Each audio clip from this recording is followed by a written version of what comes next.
अस्सलाम वालेकुम दोस्तों। पाकिस्तान क्रिकेट टीम का 2023 का वर्ल्ड कप का सफर अभी जारी है, लेकिन बहुत ही बुरे तरीके का ये सफर पाकिस्तान ने तय किया है और बहुत ही नाकामियां और मायूसियां दी हैं अवाम को और शर्मिंदा किया है पाकिस्तानी अवाम को। और अब मजीद शर्मिंदा इसीलिए अवाम हो रही है और पाकिस्तान के शायकीन क्रिकेट हैरान भी हो रहे हैं और परेशान भी हो रहे हैं कि ये शरीफ लोग जो शराफत का लबादा उड़े हुए हैं, इंजमामुल हक साहब, मोहम्मद रिजवान, शहीन शाह अफरीदी और बाबर आजम के मुतालिक अब बातें आ रही हैं मीडिया पर कि इन्होंने पाकिस्तान की क्रिकेट टीम को बेचा है और जिस किस्म की ये परफॉर्मेंस इन्होंने दी है वर्ल्ड कप में, तो इसके पीछे जो सोर्स आ रहे हैं ये एक ऑथेंटिक सोर्स ऑफ इंफॉर्मेशन की के जरिए से आपको बात बताई जा रही है। क्योंकि पाकिस्तान के जो चीफ सिलेक्टर हैं इंजमामुल हक साहब, उन्होंने पीसीबी को, आपको याद होगा कि इस्तीफे की धमकी दी थी। वो इसीलिए दी थी कि मैं इस्तीफा देना चाहता हूं। तो क्योंकि इसकी वजह ये नहीं थी कि उनको 25 लाख थोड़ा था, वो इसके पीछे ये वजह थी कि वो चाहते थे कि मैं अपनी मर्जी के खिलाड़ी रखूं, स्क्वाड में शामिल करूं और उनसे पसंद के जो उनके एजेंट्स होते हैं उनके जरिए खिलाड़ियों की जो रकम होती है वो तय होती है, तो उसमें से भी इंजमाम उल हक साहब परसेंटेज चाहते थे। तो और उसके अलावा पाकिस्तान के जो स्क्वाड है, तो उन्होंने कहा था पाकिस्तान के जो खिलाड़ी हैं जो लीग्स में, बाहर जो लीग्स होती हैं, तो उनमें अगर खेलना चाहते हैं तो मैं उनको एनओसी दूंगा।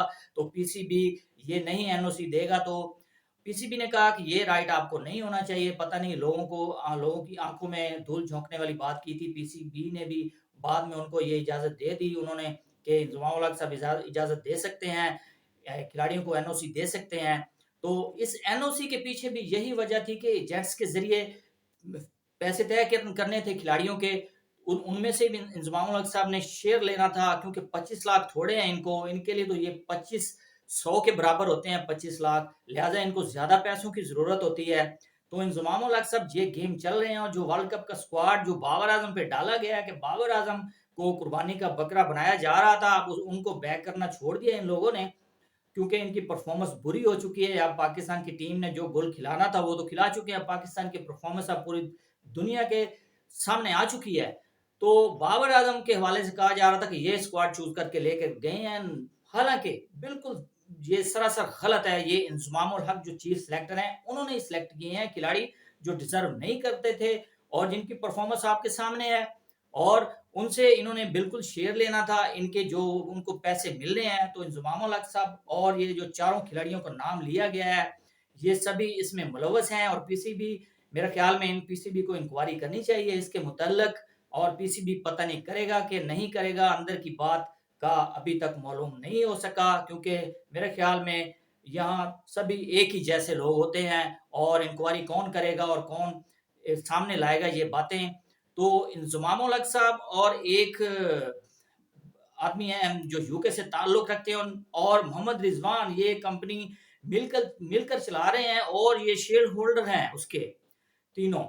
तो ये बात अब सामने आ चुकी है और मजीद बातें सामने आती जाएंगी। और जो वर्ल्ड कप में पाकिस्तान ने गुल खिलाए हैं, जो बुरी और बैड परफॉर्मेंस दी है और जो कौम को शर्मिंदा किया है, तो इसके पीछे यही वजह थी। लोग किसी भी कीमत पर जीतना चाहते हैं और हम किसी भी कीमत पर हारना चाहते हैं, ये है हमारा हाल। और हमने क्या शराफत का लिबादा ओढ़ा हुआ है और पाकिस्तान की क्रिकेट टीम को और पाकिस्तान की क्रिकेट को इन्होंने तबाह करके रख दिया है जी। तो इसके अलावा आपको बताते चलें कि पाकिस्तान ने जो इतनी बैड परफॉर्मेंस दी है, और नीदरलैंड का अगर पाकिस्तान से मुवाजना किया जाए तो नीदरलैंड की टीम इस वक्त पाकिस्तान से बेस्ट लग रही है, पाकिस्तान से बहुत अच्छा खेल रही है। और पाकिस्तान के भी 4 पॉइंट हैं और नीदरलैंड के भी 4 पॉइंट हैं। तो पाकिस्तान की क्रिकेट टीम को चाहिए कि जरा सोचे और शर्म से काम ले। और नीदरलैंड की टीम मेरे ख्याल में इस वक्त पाकिस्तान से बेहतर नजर आ रही है और उन्होंने बांग्लादेश को मैच हराया है और उनके 4 पॉइंट्स हो चुके हैं। और जो मैच हुआ है न्यूजीलैंड और ऑस्ट्रेलिया के दरमियान, तो वो नेल बाइटिंग मैच, जो 388 स्कोर किए ऑस्ट्रेलिया ने और क्या खेल पेश किया है जी। बाद में खेलते हुए न्यूजीलैंड ने क्या जबरदस्त चेज उन्होंने करने की कोशिश की, वो 5 स्कोर से अनलकी रहे, वो मैच हार गए।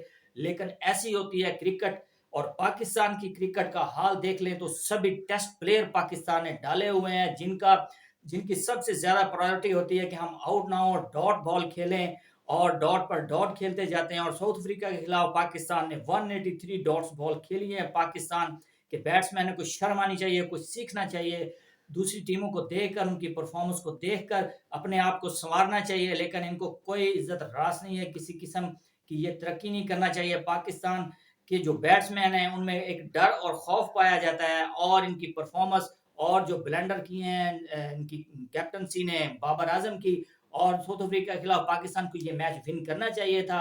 اور غلط ٹائم پر غلط بالرز کو بال دے کر آپ نے میچ روایا, آپ کو فائٹ کرنا چاہیے تھا آخری اوور میں. بلکہ جب 8 آؤٹ ہو چکے تھے ان کے اور 20 سکور چاہیے تھے ان کو, اور پاکستان کو صرف 2 وکٹیں چاہیے تھے, تو بابر اعظم نے کوئی پریشر نہیں ڈالا, نہ کوئی سلپ لگائی, نہ کوئی سی لمٹ آف سی لمٹ ڈاؤن, نہ کوئی لیگ سلپ, کوئی اوپر نہیں لیا. اب ان کو سنگل دیے جا رہے ہیں, اور شہنشاہ افریدی راؤنڈ دا وکٹ آ کر ان کو باہر کھلائے جا رہے ہیں بجائے ان کے پیڈوں پر بال کروانے کے. اور اس کے بعد جو اوور دیا ہے انہوں نے محمد نواز کو, تو وہ بہت ہی غلط کیپٹنسی ہے. محمد نواز کی تو باڈی لینگویج ہی بہت ویک ہوتی ہے, ان کو پتہ نہیں ٹیم میں کیسے شامل کیا گیا ہے اور وہ کیسے کھیل رہے ہیں اسی پرسنٹیج کے اوپر.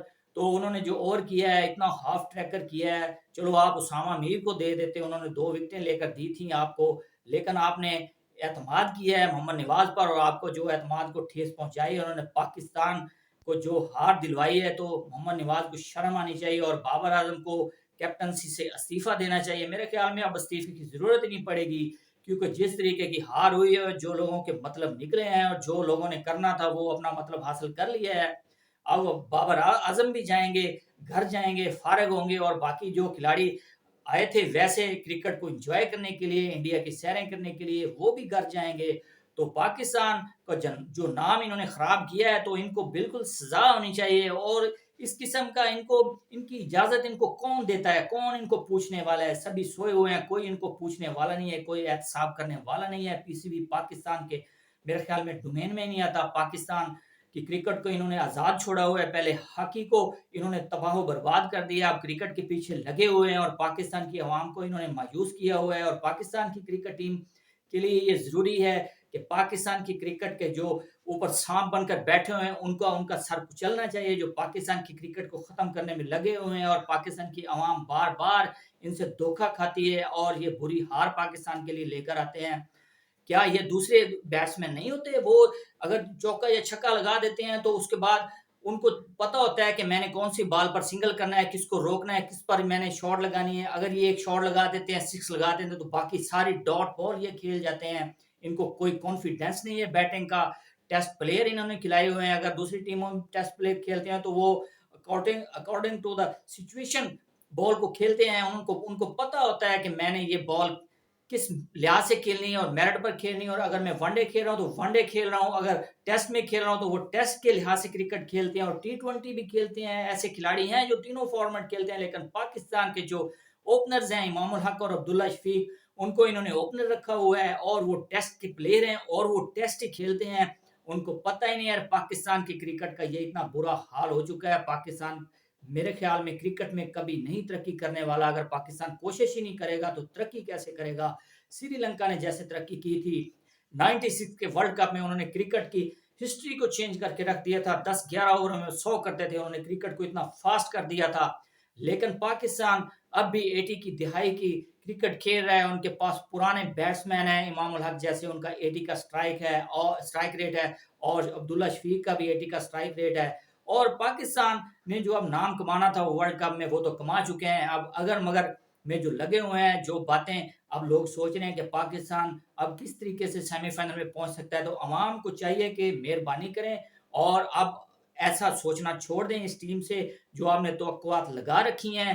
یہ اس قابل ہی نہیں ہے, یہ ان میں پوٹینشیل ہی نہیں ہے. یہ نام کے سٹار ہیں, اور یہ جو سٹار بنے پھرتے ہیں حارث رؤف, شہنشاہ افریدی اور بابر اعظم, ان کی آپ کارکردگی دیکھ لیں ورلڈ کپ میں جو انہوں نے دکھائی ہے پاکستان کے لیے. تو کون سی اتنی زبردست کارکردگی اگر دکھائی ہے, اگر دکھاتے تو پاکستان آج اس نیج پر نہ پہنچا ہوتا, پاکستان کی پوزیشن اتنی ویک نہ ہوتی.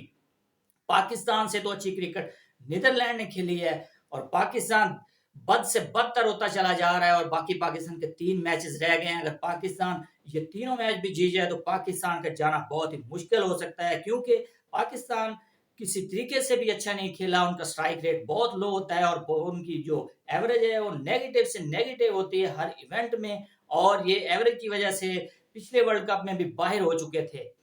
जी दोस्तों, तो पाकिस्तान की क्रिकेट टीम को अगर ओवरऑल देखा जाए तो पाकिस्तान ने बहुत ही नाकस और पुअर क्रिकेट खेली है, आवाम को मायूस किया है, और दूसरी टीमों को देखकर रश्क आता है कि हमारी टीम भी ऐसी खेले जैसा इंडिया खेल रहा है, और ऑस्ट्रेलिया नीचे से ऊपर उठा है। और जो पाकिस्तान ने पॉइंट्स हासिल कर रखे हैं, तो पाकिस्तान के लिए तो अल्लाह ही हाफ़िज़ है। आप दुआ ही कर सकते हैं कि बाकी के मैचेस जीतें और कोई मुआजिज़ा हो, और हमेशा हम मुआजिज़ों के लिए दुआ करते हैं, लेकिन इनकी परफॉर्मेंस भी तो होनी चाहिए इसके पीछे कि ये आगे जा सकें सेमीफाइनल तक। तो जी दोस्तों, तो अब तक के लिए इतना ही। मज़ीद स्पोर्ट्स अपडेट के लिए मेरे चैनल को कर दें सब्सक्राइब और वीडियो को कर दें लाइक। अल्लाह हाफिज़।